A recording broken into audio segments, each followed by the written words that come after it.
भक्ति और भगवान में श्रद्धा रखता है और विश्वास रखता है।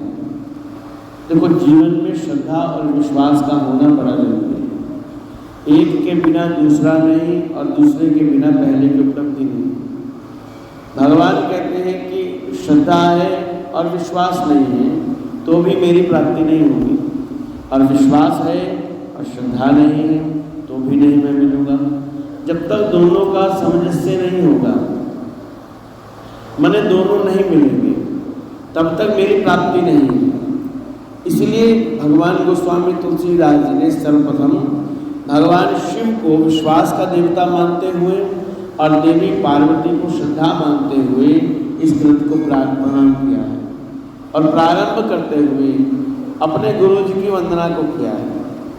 गोस्वामी जी कहना चाहते हैं कि किसी भी कार्य को करने से पहले गुरु की कृपा का पाना अत्यंत अनिवार्य है। बिनु गुरु ज्ञान न होई, ऐसा कहा गया है। बंदो गुरुपद कंज कृपा सिंधु नर रूप हरि।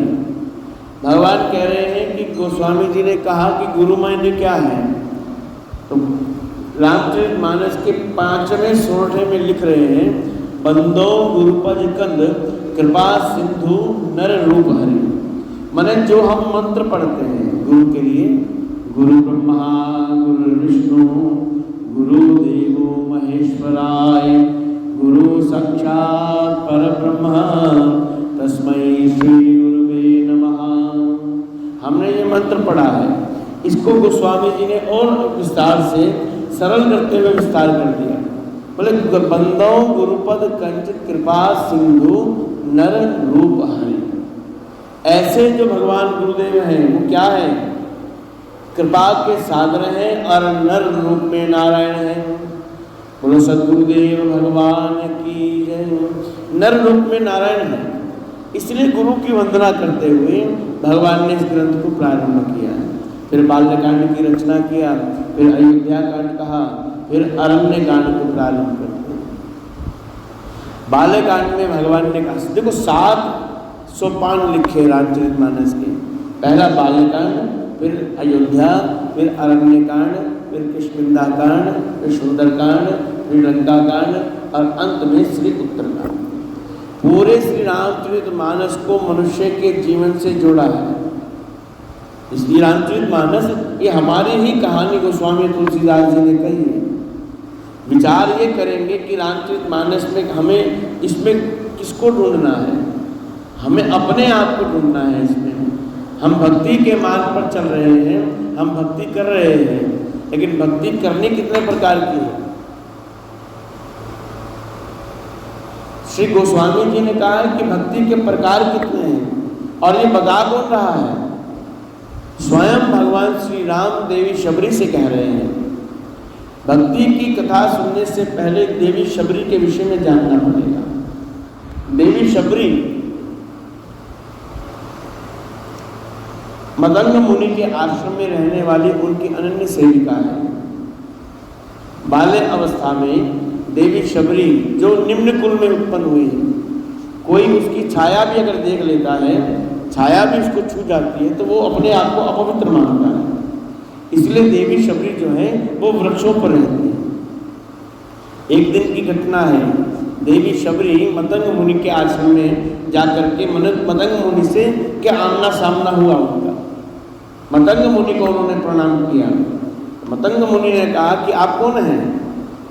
मदंग मुनि से छुप करके जाने लगी। बोले, महाराज आप मेरी तरफ न देखें। क्यों नहीं देखें? मनुष्य मनुष्य की तरफ देखे तो क्या छूत और क्या अछूत। अगर ये विचार है, अगर यही साधक के मन में, भगवान के भक्तों के मन में यही विचार आता है, तो मदंग मुनि कहने लगे हमारी साधना करने का कोई औचित्य नहीं रह जाता। हम भगवान का नाम भी लें और मन में मतभेद भी रखें, भेदभाव भी रखें, ऐसा नहीं। तो मदंग मुनि देवी शबरी को अपने आश्रम में ले आए। देवी शबरी ने जीवन पर्यंत गुरु जी की साधना की। अब गुरु जी का अंतिम दिन आया जाने का। जब गुरु जी यहाँ से जाने लगे तो देवी शबरी ने प्रणाम करके कहा कि गुरु जी मैं किसके भरोसे रहूं? आप तो चले जाओगे, लेकिन मुझे कौन आश्रय देगा? तो मतंग मुनि ने कहा है कि देखो बिटिया, जीवन में जिसका कोई आश्रय नहीं होता है, जिसे सब छोड़ देते हैं, अथवा तो जिसका कोई आश्रय नहीं होता है, जो किसी के आश्रित नहीं है, उसको भगवान का आश्रय लेना चाहिए। क्योंकि हरि हैं जो सबके होते हैं। दुनिया तो जीते जी का साथ निभाती है, ये हरि हैं जो सबको आश्रित देते हैं। तो मतंग मुनि जा रहे हैं, स्वधाम गमन करते हैं।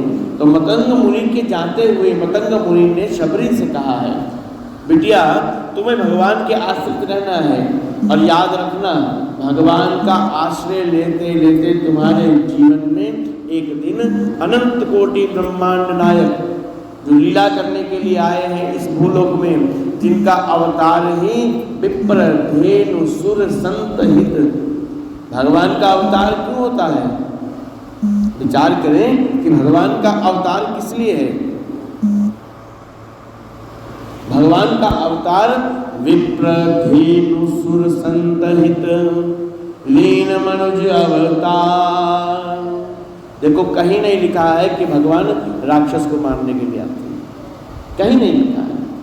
तो किसी ने पूछा गोस्वामी जी से कि आपने ऐसा नहीं लिखा कि राक्षस को मारने के लिए भगवान का अवतार हुआ। तो गोस्वामी जी ने कहा कि भगवान कभी राक्षसों को मारने नहीं आए। अब राक्षसों को मारने के लिए भगवान नहीं आए तो भगवान मारते क्यों हैं? तो गोस्वामी जी ने बड़ी व्यवहारिक बात कही। गोस्वामी जी कह रहे हैं कि भगवान अपना एक घर छोड़ करके अपने इस दूसरे घर मृत्यु लोक में आते हैं। अब जैसे कोई व्यक्ति एक घर छोड़ करके वर्षों बाद अपने दूसरे घर में जाएगा तो घर का दरवाजा खोलते उसको क्या दिखाई देगा? कहीं जाला लगा हुआ है, कहीं चूहे ने बिल बनाया हुआ है, कहीं मकड़ी है, कहीं गंदगी है। तो जैसे वो अपने घर को साफ करने का भाव रखता है, बोले ऐसे ही श्री भगवान जब अपना एक लोक छोड़ करके मृत्यु लोक में आते हैं तो यहाँ देखते हैं कि कहीं ना कहीं रावण जैसा कीड़ा है, कहीं ना कहीं कुंभकर्ण जैसे राक्षस हैं, तो उनको साफ करते जाते हैं। लेकिन भगवान राक्षस को मारने नहीं आए। भगवान आए हैं विप्रों के लिए, माने ब्राह्मणों के लिए, विप्रों के लिए भगवान का आगमन है। विप्र धेनु गाय के लिए, देवताओं के लिए और संतों की रक्षा के लिए भगवान आते हैं। इसलिए देवी शबरी कह रही हैं कि भगवान मैं किसके आश्रित रहूं? देवी शबरी से मतंग मुनि कहने कहा कि आप भगवान के आश्रित रहना और एक क्षण भी जीवन का व्यथा मत करना, क्योंकि ये जीवन है बड़े भाग्य से मिलने वाली जीवन है। बड़े भाग्य मानुष तन पावा सुर दुर्लभ सब ग्रंथन। सबसे दुर्लभ जो है ये मनुष्य की योगी। हमने भगवान से प्रार्थना किया है।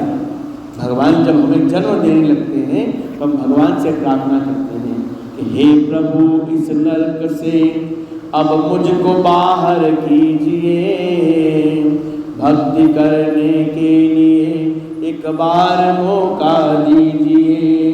क्योंकि जन्म मृत्यु से दुखी धक्के बहुत मैं खा लिया और 1,84,000 की हर योनि के अंदर जा लिया।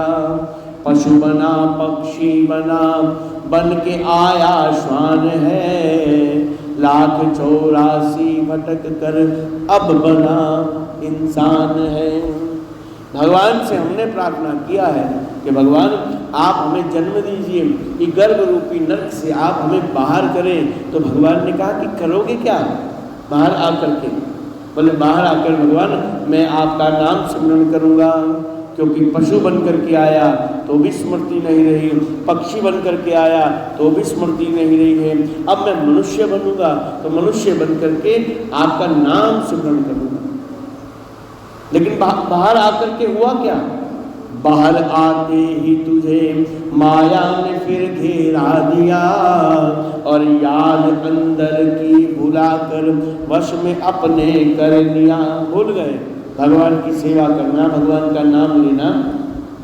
इस द्वंद्व में फंस गए कि हमें संसार के द्वंद्व में फंसे। 5 प्रकार के लुटेरे कहे गए हमारे जीवन के अंदर।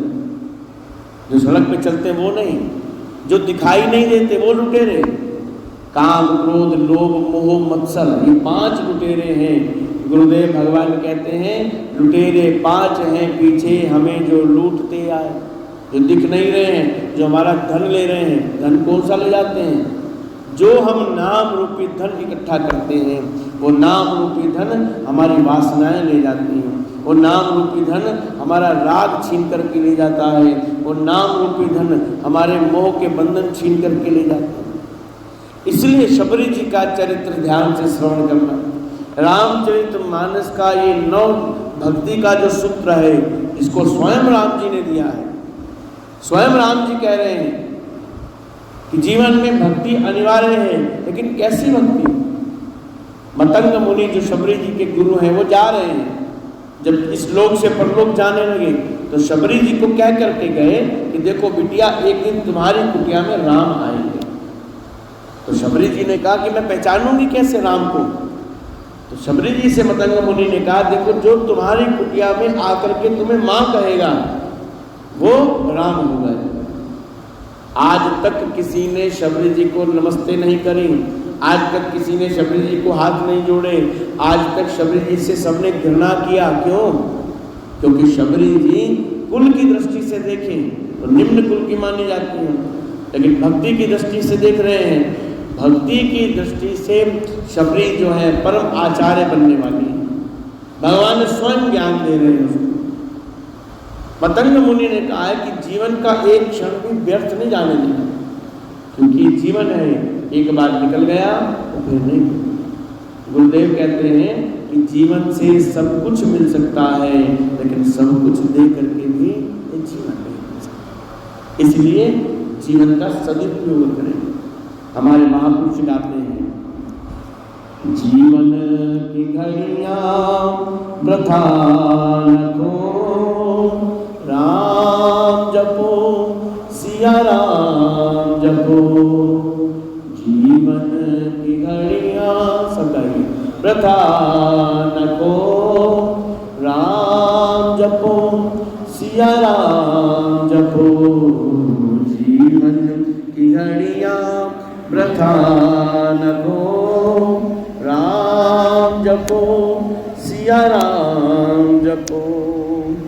राम ही सुख का सार है, राम ही सुख का सार है, राम ही प्राण आधार है, राम ही प्राण आधार है। निस दिन मन को उसको जपो, राम जपो सिया राम जपो। जीवन की घड़ियां वृथा न खो, राम जपो सिया राम जपो। मतंग मुनि ने कहा है, बिटिया एक दिन तेरी कुटिया में राम आएंगे। तो मतंग जी से उसने कहा कि कौन, कैसे पहचानूंगी राम को?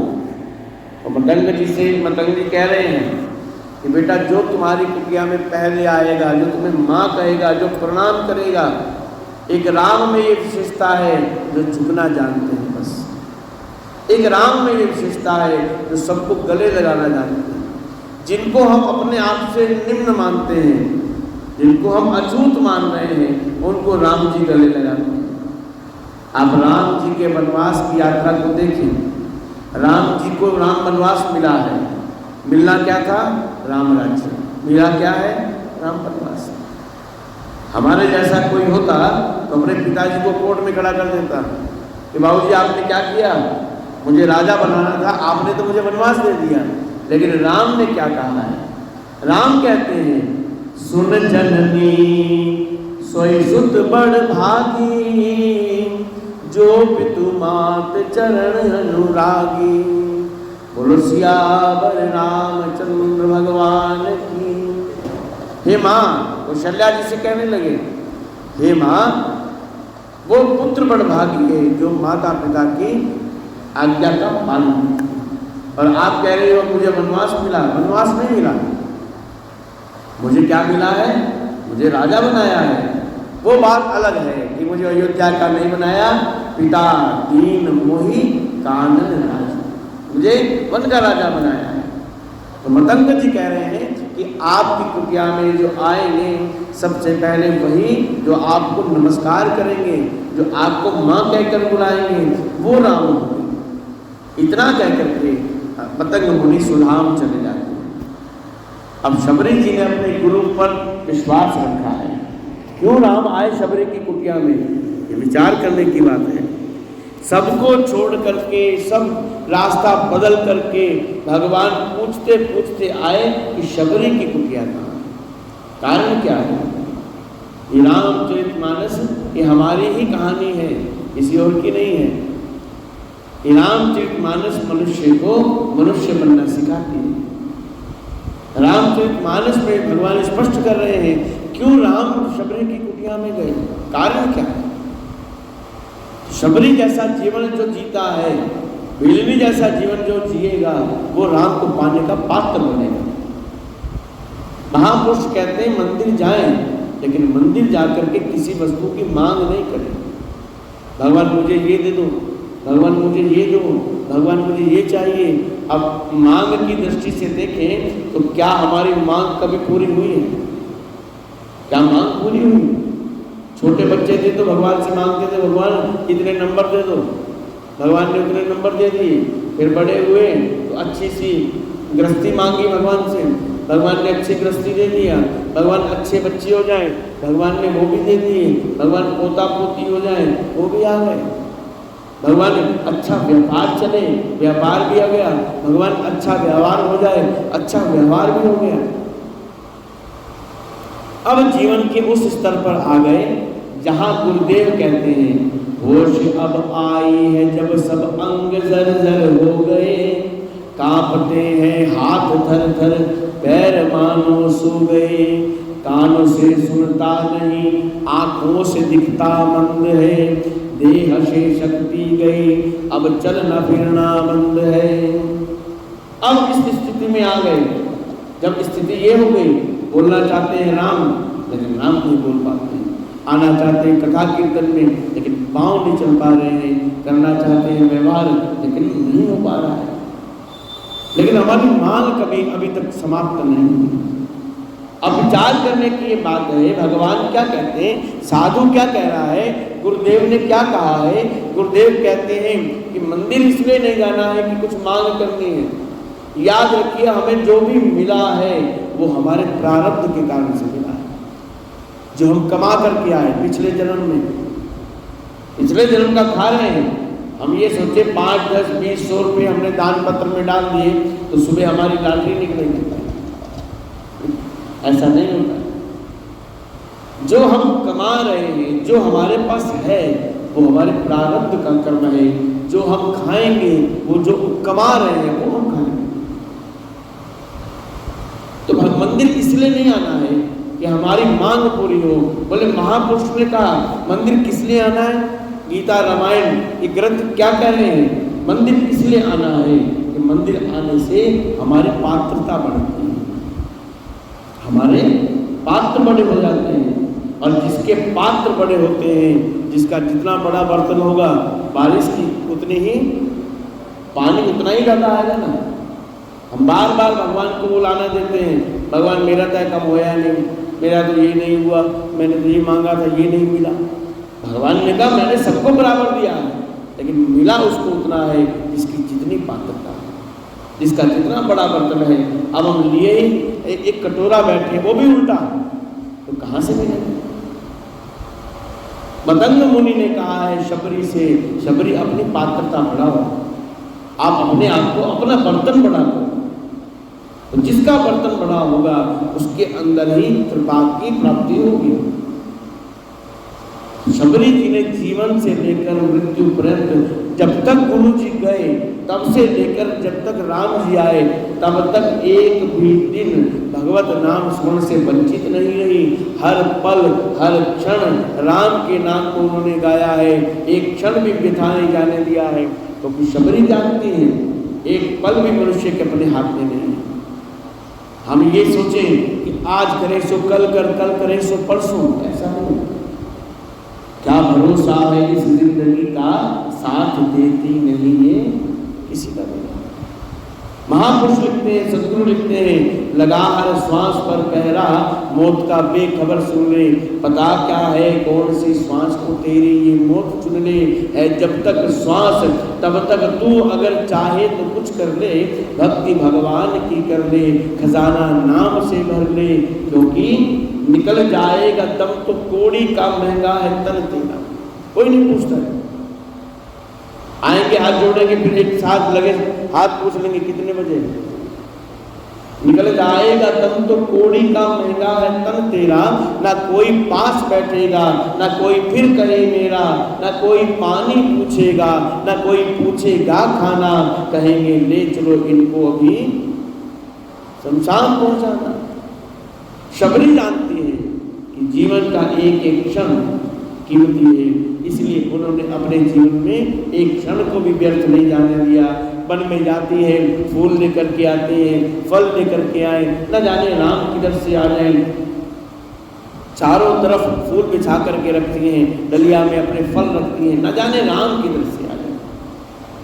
शबरी की प्रतीक्षा है। शबरी जानती है भगवान कैसे मिलते हैं। शबरी ने हमें बताया है कि भगवान मिलते कैसे, लेकिन हम भगवान को कैसे पाना चाहते हैं। भगवान जी मैंने 40 दिन तक आपका नाम लिया, 41वें दिन मेरी मनोकामना पूरी होनी चाहिए। हम 40 दिन की पूजा के बाद ये मन में ये सोचते हैं, आज मंदिर जाएंगे तो भगवान आगे खड़े होंगे, आते ही कहेंगे भगत जी मांगो क्या मांगना है। और भगत जी को भगवान नहीं मिले या उनके मन की इच्छा नहीं पूरी हुई तो भगत जी के लिए वही भगवान बदलने में देर नहीं लगती। कभी किसी के घर जाएं तो कभी किसी की तस्वीर लगी होती है, कभी किसी की लगी होती है। कारण यही है, वर्तमान में मनुष्य चमत्कार की अपेक्षा में है और चमत्कार को ही वो नमस्कार करना चाहता है। लेकिन रामायण क्या कह रही है, रामचरितमानस में क्या कहा है। शबरी जी का जीवन कहता है कि भगवान कभी भी परीक्षा से नहीं मिलते। भगवान की परीक्षा करेंगे, भगवान और आगे निकल जाएंगे, भगवान हमें छोड़ देंगे अगर हम परीक्षा में आएंगे। भगवान कैसे मिलते हैं? भगवान परीक्षा से नहीं, भगवान प्रतीक्षा से मिलते हैं, भगवान प्रार्थना से मिलते हैं। भगवान हम लोगों को हमें प्रार्थना करनी है ईश्वर से तो भगवान हमको मिलते हैं। शबरी जी का जीवन देखने जा रहे हैं, नवदा भक्ति को हम लोग श्रवण करने जा रहे हैं। मानस के अंदर नवदा भक्ति 9 प्रकार की भक्ति है, किसी और ने नहीं कहा है, स्वयं राम जी ने कहा है। शबरी की पात्रता को देख करके कहा शबरी राम जी ने, शबरी पात्र है। शबरी ने भगवान के लिए प्रतीक्षा किया है और कितनी प्रतीक्षा की, कितने वर्ष। जब मतंग मुनि गए तो ऐसा पुराण में लिखा है शबरी की आयु 9 वर्ष की थी और अब शबरी की आयु 90 साल है। 9 वर्ष की शबरी के जीवन में बचपन भी चला गया, 9 वर्ष की आगे बढ़ते बढ़ते जवानी भी चली गई, फिर प्रौढ़ अवस्था भी चली गई। अब शबरी मैया बूढ़ी हो गई है, लाठी लेकर के चलती है और भगवान की प्रतीक्षा है, रोज प्रतीक्षा है। प्रतीक्षा पूरी नहीं हुई उसकी, इसलिए भगवान को पाना है तो प्रतीक्षा को मत मरने दो। न जाने कब भगवान आए, किस रूप में आ जाए। अंत काले च मामेव स्मरण मुक्ताम कलेवरम, यहाँ तक कहा गया है जो अंत काल में भी हरि का नाम स्मरण करता है, स्वयं हरि आकर के उसकी बाहें पकड़ लेती है। शबरी बूढ़ी है, लाठी लेकर के चलती है। और एक दिन का समय आता है जब शबरी की कुटिया में राम जी का पदार्पण होता है। बोलो सियावर रामचंद्र भगवान की। भगवान कह रहे हैं आइए नवदा भक्ति की चौपाइयाँ पढ़ते हुए भगवान को प्रणाम करते हैं। फिर एक एक भक्ति का हम लोग भगवान की कृपा से ये प्रसाद ग्रहण करेंगे, प्रवचन रूपी प्रसाद भी। श्री राम जय राम जय जय राम, श्री राम जय राम जय राम, श्री राम जय राम जय जय राम, श्री राम जय राम जय राम जय जय राम श्री राम जय राम जय जय राम श्री राम जय राम जय जय राम श्री राम जय राम जय जय राम मंगल भवन अमंगल हारी मंगल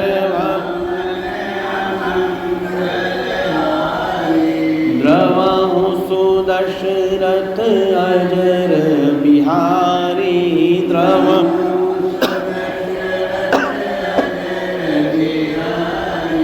श्री राम जय जय राम श्री राम जय राम श्री राम जय जय राम श्री राम बोलो सियावर रामचंद्र भगवान की। सबरी देखी राम ग्रह आए, यहाँ से प्रारंभ करते हैं। शबरी जी ने आज देखा है कि एक धनुषधारी और एक छोटा और एक बड़ा, दो धनुषधारी आए हैं। आते ही उन्होंने पंपा सरोवर के पास शबरी जी का आश्रम, शबरी की कुटिया है, वहाँ दूर से देखा तो दो लोग आ रहे हैं और शबरी जी का नाम बोल करके उनका पता पूछ रहे हैं। शबरी देखी राम ग्रह आए, मुनि के वचन समझिए भाई। शबरी जी को सुना कि किसी ने नाम लिया है, दौड़ी दौड़ी द्वार पर आई और आते ही जैसे राम जी और लक्ष्मण जी ने दंडवत प्रणाम करके कहा, हे माँ अगर आप शबरी हैं तो हम आपको प्रणाम करते हैं। बोलो सियावर रामचंद्र भगवान की। राम जी को प्रणाम करते देख करके शबरी जी बड़ी प्रसन्न हुई। बोले आज गुरु जी की वाणी सत्य हो गई। याद रखिए कभी भी जीवन में ऐसा नहीं हो सकता है कि गुरु की वाणी असत्य हो। गुरु की वाणी क्या है? सत्य है, भगवान के वचन है। बंदौ गुरुपद कंज कृपा सिंधु नर रूप हरि। नर के रूप में जो परमात्मा ही आए हैं उनकी वाणी क्या असत्य होगी? मंगलमय गुरु के पद पंकज, मंगलमय गुरु की प्रिय वाणी। मंगलमय गुरु के शुभ दर्शन, मंगलमय गुरु कीर्ति अमानी। बोलो सद्गुरुदेव भगवान की। गुरुमय में क्या होता है? हमने अनेक बार सुना होगा, गुरु वो हैं जो अंधकार से प्रकाश की ओर लेकर के जाते हैं। जीवन में कैसा भी अंधकार है वो प्रकाश लेकर के आते हैं, अज्ञानता समाप्त करते हैं और ज्ञान की धारा में हमको सरोवर कर देते हैं। गुरु तो वो हैं जो कल्याण के मार्ग को देते हैं।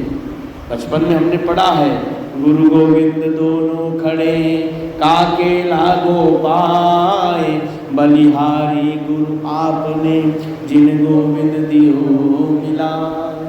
बलिहारी जाए ऐसे गुरु जी पर जो गोविंद से मिलने का रास्ता बता देते हैं। वो गुरु और कोई नहीं होते। गुरु दो काम करते हैं जी। गुरु दीक्षा देते हैं, कान पकड़ के नाम रूपी दीक्षा दे देते हैं, और गुरु जीवन को दिशा दे देते हैं। जब तक गुरु नहीं आते जीवन में, ये जो जीवन है बिना नाविक के नाव की तरह है। अब नाव को बड़ी सुंदर बना ली हमने, बड़ी अच्छी नाव है हमारी, अच्छे अच्छे रंग भरे हुए हैं उसमें, लेकिन उसे चलाने वाला कोई नहीं है तो क्या होगा? क्या वो कहीं जा पाएगी? कहीं नहीं जाएगी। वो कभी इधर टक्कर खाएगी, कभी इधर टक्कर खाएगी, अंत में टूट करके वो खराब हो जाएगी, समाप्त हो जाएगी। लेकिन जिसे उसे जहाँ जाना है वो वहाँ नहीं जाएगी। अब तक तो यही हुआ है। अब तक हमारे जीवन में जो गुरु आए हैं हमने उनको पूरा समर्पण नहीं किया है। ये स्थिति कब आएगी?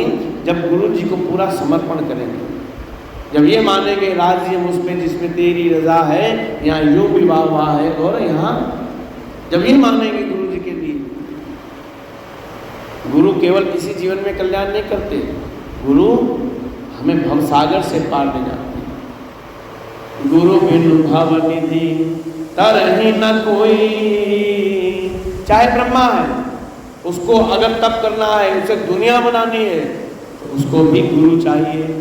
विष्णु जी को पालना करनी है, उनको भी गुरु चाहिए। शंकर जी को संहार करना है, उनको भी गुरु चाहिए। जीवन में गुरु बिनु कोई नहीं करता। और गुरु जी जैसा कोई और नहीं होता। सदगुरु जैसा सदगुरु होए, सदगुरु जैसा सदगुरु। गुरु एक दिशा देते हैं, दीक्षा देते हैं कान में, और एक जीवन को दिशा दे देते हैं। और याद रखिएगा, गुरु कभी भी बदलिएगा नहीं, ना अपने बच्चों को बदलने देना कभी। एक ही गुरु से दीक्षित होना चाहिए और बार बार गुरु जी को बदलना नहीं चाहिए। हमारा जन्म एक ही बार हुआ है, एक ही बार मरेंगे, एक ही बार पैदा हुए हैं, एक ही बार मरेंगे। ऐसे ही जीव एक ही बार एक ही गुरु से दीक्षित होता है, बार बार गुरु दीक्षित नहीं होना चाहिए, और अपने को भी नहीं होना चाहिए। गुरु नहीं बदलना चाहिए। कितने गुरु हो सकते हैं, प्रश्न किया गया, कितने गुरु हो सकते हैं? श्रीमद् भागवत के 11वें स्कंद में आया है, दत्तात्रेय भगवान। दत्तात्रेय ने कितने गुरु बनाए? 24 गुरु बनाए। लेकिन दीक्षा देने वाले एक गुरु हैं, शिक्षा देने वाले अनेक गुरु हो सकते हैं। 2 साल 5 साल का बच्चा भी गुरु हो सकता है, 100 साल का बूढ़ा भी गुरु हो सकता है। मध्याह्न की जो अवस्था है उसमें भी कोई मिले, माने जो ज्ञान दे, जो शिक्षा दे, वो गुरु होता है। नव योगेश्वरों ने पूछा दत्तात्रेय से, महाराज इतने सारे गुरु क्यों बना लिए? बोले मैं क्या करूं, जो मुझे सिखाता चला गया उसको मैंने गुरु बना लिया। किससे सीखा? फिर दत्तात्रेय बताने लगे किससे सीखा। बोले मैंने अजगर से भी सीखा, मधुमक्खी से सीखा, कबूतर से सीखा, फिर बच्चे से सीखा, फिर मैंने अनेक लोगों से जो मिलता चला गया मैं सीखता चला गया। जिससे मुझे मिलता चला गया उसको मैं गुरु बनाता चला गया। अजगर से क्या सीखा है?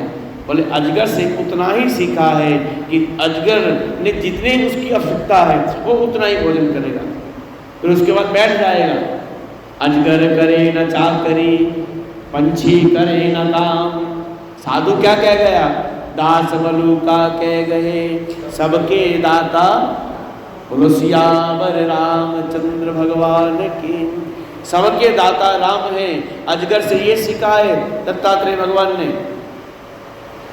व्यर्थ की भाग दौड़, जब लिखा ही हमारे भाग्य का, कर्म करें, फल की इच्छा नहीं, मिलना तो वही है जो लिखा है। और कर्म कैसा है? कर से कर्म करे विधि नाना, मन राखे जहाँ कृपा निधाना। काम करते चलो, नाम जपते चलो, मन को विषयों के विष से हटाते चलो, कृष्ण गोविंद गोपाल, ये काम करने का तरीका है। दत्तात्रेय जी कह रहे हैं अजगर से यही सीख लिया। अजगर ने एक हिरन पकड़ के खा लिया तो 2 महीने की जरूरत नहीं है, पेट भरा रहेगा। इसका अर्थ ये है कि वो काम तो करेगा, सांस लेगा, चलेगा भी, लेकिन व्यर्थ की वो बार बार हिरन नहीं मार करके खाएगा। फिर पूछा और क्या सीखा? बोले मधुमक्खी। बोले मधुमक्खी से क्या सीख लिया? बोले मधुमक्खी से ये सीखा है कि मधुमक्खियाँ सारी उम्र फूल पर जाएंगी, उनका मिठास लेकर आती हैं, कोई इधर से कोई उधर से कहीं से इकट्ठा करती हैं, एक सुंदर छत्ता बनाती हैं। फिर एक दिन एक शिकारी आता है जंगल में, वो उनके इकट्ठे किए हुए शहद को लेकर, ये सीखा मधुमक्खी से। व्यावहारिक जीवन में हमने सीखा है एक मनुष्य जीव भी सारी उम्र दौड़ भाग में कमाता है और काल रूपी शिकारी आता है लेकर के चला जाता है। बोले कबूतर से क्या सीखा महाराज? बोले कबूतर से तो बड़ी अच्छी चीज सीखी। कबूतर से सीखा है कि मृत्यु सबको आनी है, लेकिन कबूतर क्या करता है? कबूतर आई हुई मृत्यु, बिल्ली आती है तो अपनी आंख बंद करके बैठ जाएगा। उसे लगता है कि मैंने आंख बंद किया तो बिल्ली मेरा कुछ नहीं बिगाड़ेगी। मूर्खतापूर्ण प्रश्न है उसका कि बिल्ली से मैं मरूंगा नहीं। लेकिन बिल्ली फिर भी उसको मार जाती है।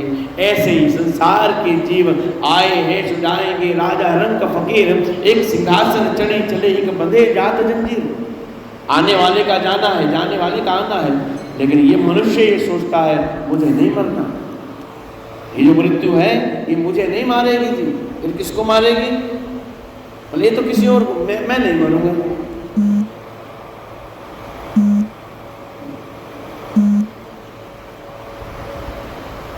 बोले मुझे मृत्यु नहीं आनी है। मैंने इससे ये सीखा है कि मृत्यु तो अवश्यम वही है, आना ही आना है। याद रखिए, एक मृत्यु के साथ या नहीं लगा है, नहीं तो सबके साथ लगा है। बच्चा पैदा हुआ, फिर सब लोग विचार करते हैं पढ़ेगा या नहीं पढ़ेगा, नौकरी करेगा या बिजनेस करेगा, शादी होगी या नहीं होगी, शादी के बाद संतान होगी या, लेकिन कभी आज तक किसी ने ये नहीं कहा है कि जन्म लेने के बाद ये मरेगा या, मरेगा तो जरूर, जाना तो सबको है। दत्तात्रेय भगवान कह रहे हैं कि हमने क्या सीखा है, हमने कबूतर से ये सीखा है, कितने ही आवरण में चले जाएं, कितने ही कमरों में बंद हो जाएं, कितनी आंख बंद कर लें, लेकिन जब मृत्यु आएगी तो सारे आवरण तोड़ करके लेकर के चली जाएगी। फिर पूछा आपने और क्या सीखा? बोले मैंने बच्चे को भी अपना गुरु बनाया। छोटा बच्चा क्या सिखाएगा? बोले छोटे बच्चे ने जो सिखा दिया मुझे किसी बड़े बुजुर्ग ने नहीं सिखाया है, छोटे बच्चे ने सिखाया है। निर्माण मोहा संग दोषा अध्यात्म नित्याम बड़े व्रत कामा दुंदे मुक्ताम सुख दुख संगे गच्छन्ति मूढ़ाम पद भावयम। बोले बच्चे ने मुझे सिखाया है जीवन जीने का ढंग। बोले बच्चा जैसा जीवन कोई नहीं जीता जी। बच्चे को दुख नहीं है, बच्चे को लोभ नहीं है, बच्चे को लालच नहीं, बच्चे को राग नहीं, बच्चे को द्वेष नहीं, बच्चे में भेदभाव नहीं, बच्चा बड़े और छोटे में कोई भेदभाव नहीं करता है, बच्चा अमीर गरीब में भेदभाव नहीं करता है। बच्चे का जीवन देखो कितना अच्छा है।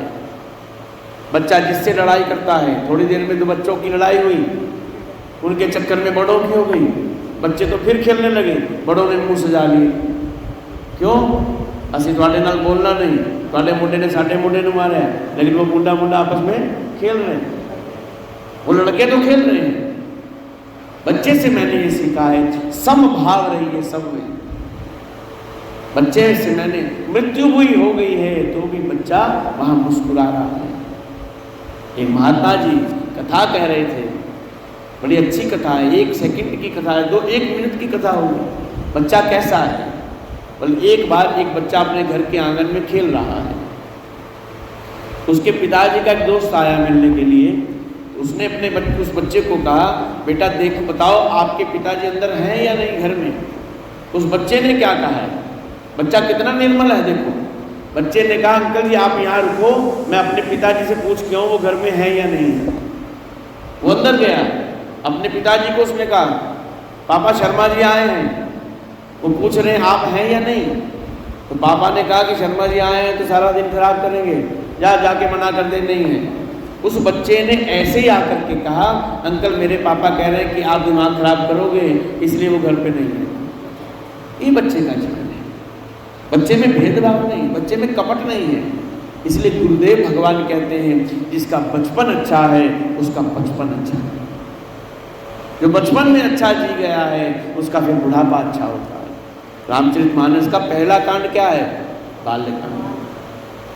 बालकांड में भगवान गोस्वामी तुलसीदास जी कह रहे हैं जो बचपन में अच्छा जी जाता है फिर वो सारी उम्र अच्छा ही जीता है। दत्तात्रेय जी ने कहा है कि मेरे जीवन के अंदर ये मेरे गुरु आए हैं जिन्होंने मुझे सिखाया है। सीखने के लिए कोई उम्र नहीं होती, सीखने की कोई आयु नहीं। वास्तव में जगत में जो सत्य से प्रमाणित करा दे, हमारी भेंट सत्य से करा दे, वो सच्चा सद्गुरु होता है। सत्य क्या है? सत्य तो केवल परमपिता परमात्मा है। सच्चिदानंद रूपाय विश्वोत्पत्त्यादि हेतवे तापत्रय विनाशाय श्री कृष्णाय वयं नमः। जो परमात्मा सत्य चित्त आनंद में सबके अंदर विद्यमान है, वो परमात्मा हमसे दूर नहीं, हम परमात्मा से दूर नहीं। वही परमात्मा मंदिर में भी है, वही परमात्मा हरि व्यापक सर्वत्र समाना। इसलिए शास्त्र कह रहा है भगवान को ढूंढने के लिए कहीं जाने की जरूरत नहीं है। सिया राम में सब जग जानी, करहूं प्रणाम जोरी जुग। कहीं जाने की जरूरत नहीं है, आप जहाँ हैं वहीं भगवान को ढूंढिए। हाँ, भगवान के घर हैं, आप नहीं आ पाते हैं, आप जहाँ हैं। देखो, नाम सुमरण के लिए कहीं जाना नहीं पड़ता है, और कली काल के अंदर सबसे बड़ी साधना यही है। कलयुग केवल नाम आधारा, सिमर सिमर नर उतरही। श्री राम जय जय राम, श्री राम जय राम, श्री राम जय जय राम, श्री राम जय राम। नाम जपने के लिए साधन, सबसे बड़ा साधन कलिकाल में यही है। इसको जपने के लिए क्या करना चाहिए? बोले कहीं जाने की आवश्यकता नहीं है, किसी भी अवस्था में कैसे भी स्थिति में इसको जपा जा सकता है। अगर बीमार हो गए हैं, नहाए नहीं हैं, तो क्या मंदिर हम नहीं जा सकते, पूजा हम नहीं कर सकते, माला हम नहीं जप सकते हैं। लेकिन नाम जपने में क्या है? आदमी सोता उठता है तो वही राम करता है, आंख खुली तो राम, अपवित्र पवित्र अवस्था में राम जप सकता है।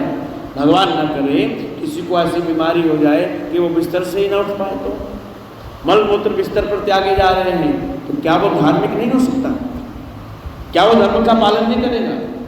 क्या उसके ऊपर ईश्वर की कृपा नहीं होगी? क्यों नहीं? वो राम जपेगा बिस्तर पर लेटा लेटा तो भी उसका कल्याण हो जाएगा, क्योंकि नाम ही है अपवित्रा पवित्रो वा सर्वावस्थांगतोऽपि वा या स्मरेत् पुंडरीकाक्षं शवाभायंत्रः शुचिः।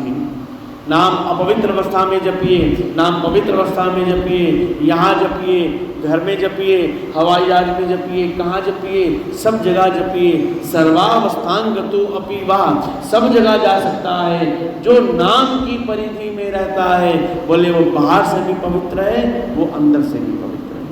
बोलो सियावर रामचंद्र भगवान की। भगवान कह रहे हैं शबरी देखी राम गृह आए।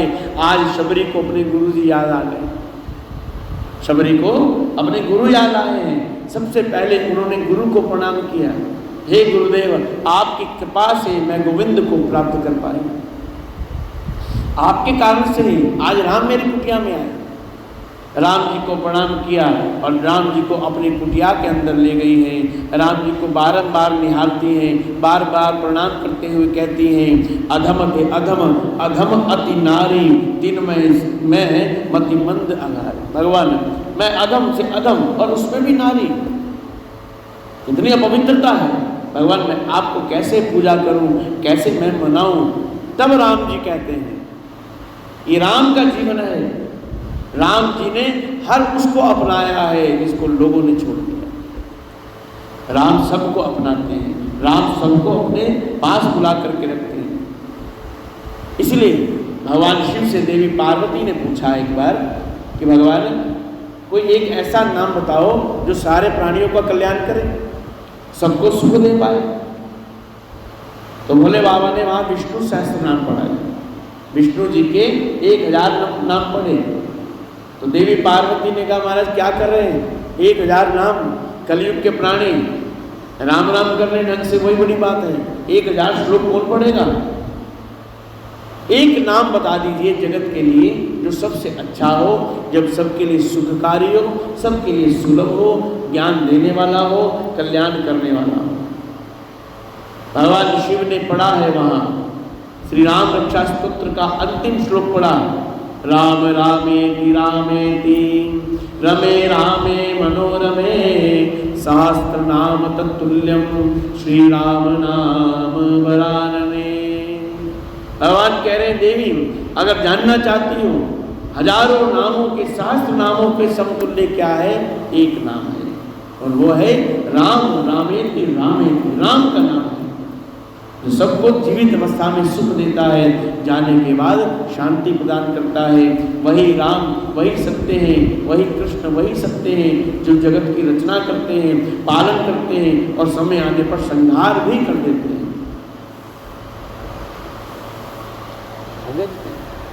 टाइम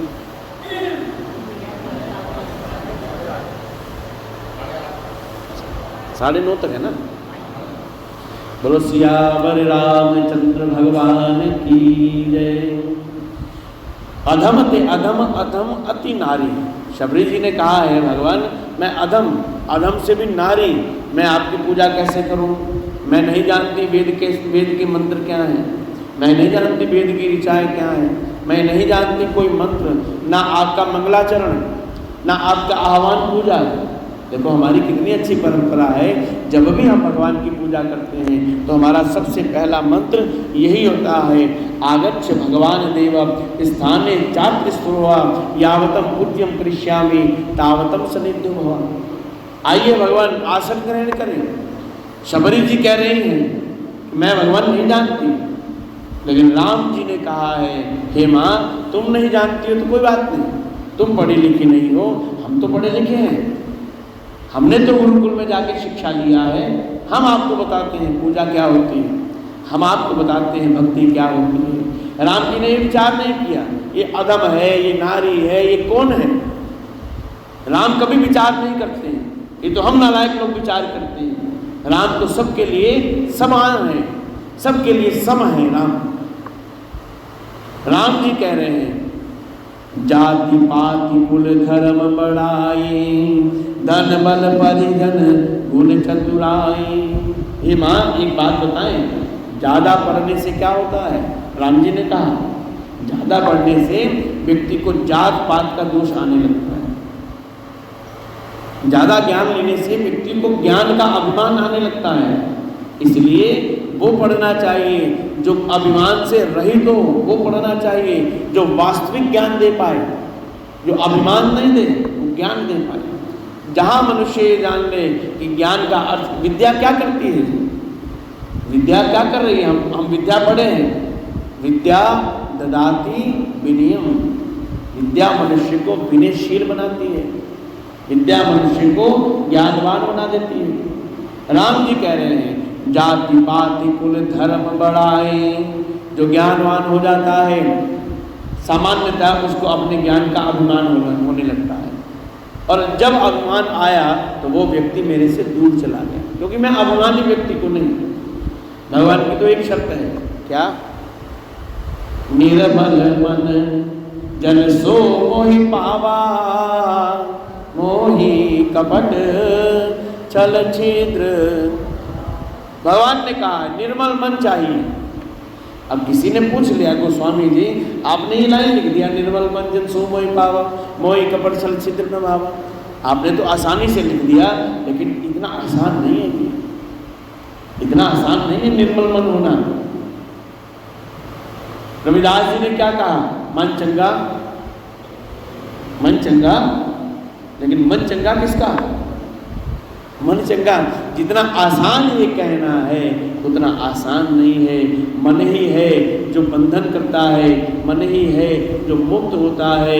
कबीरदास जी कहते हैं मन के हारे हार है, मन के जीते जीत, और मन ही मिलावे राम से मन ही करे। मन ही तो है, हम कहीं जा नहीं सकते हैं, लेकिन हमारा मन वहाँ भी चला जाएगा। अब मेरा मन कहाँ चला गया?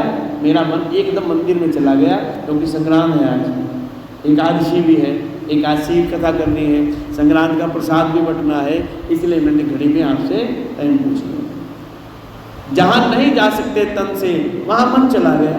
अमेरिका जाने के लिए वीज़ा लगता है, लेकिन मन को क्या वीज़ा है? हमारी पूजा पद्धति में सबसे बड़ी पूजा जो कही गई है वो मानसिक पूजा कही गई है, वो मन की पूजा कही गई है। धन की पूजा आपके पास है, मेरे पास नहीं है, आपका शरीर अच्छा है, मेरा शरीर अच्छा नहीं है, आप भगवान की पूजा कर सकते हो, वो चार लगा सकते, मैं नहीं लगा सकता। लेकिन मन तो अच्छा है, मन की तो कोई आयु नहीं है। मन कहता है भगवान, अभी शिव पुराण की कथा के आज और कल 2 दिन रह गए। शिव पुराण में आया है एक जो साधक है, माने जो शिव जी की पूजा करने वाला है, वो क्या करे? बोले वो मन की पूजा करे। रत्ने कल्पित मानसम हिंजले स्नानम च दिव्यांबरम तथा। मन की पूजा करने वाले शिव भक्त ने कहा, भगवान मैं आपको रत्न तो नहीं चढ़ा सकता, लेकिन मन का रत्न तो चढ़ा सकता हूँ। वो अर्पण कर दिया। मन की पूजा सबसे श्रेष्ठ पूजा है। मन की पूजा में शुद्धता नहीं, अशुद्धता नहीं, मन की पूजा में कपट नहीं, मन की पूजा में मानसिक पूजा श्रेष्ठ मानी गई है। और मन ही है जो भगवान स्वीकार कर रहा है। अन्यथा भगवान को पद से मतलब नहीं, पदार्थ से अर्थ नहीं है।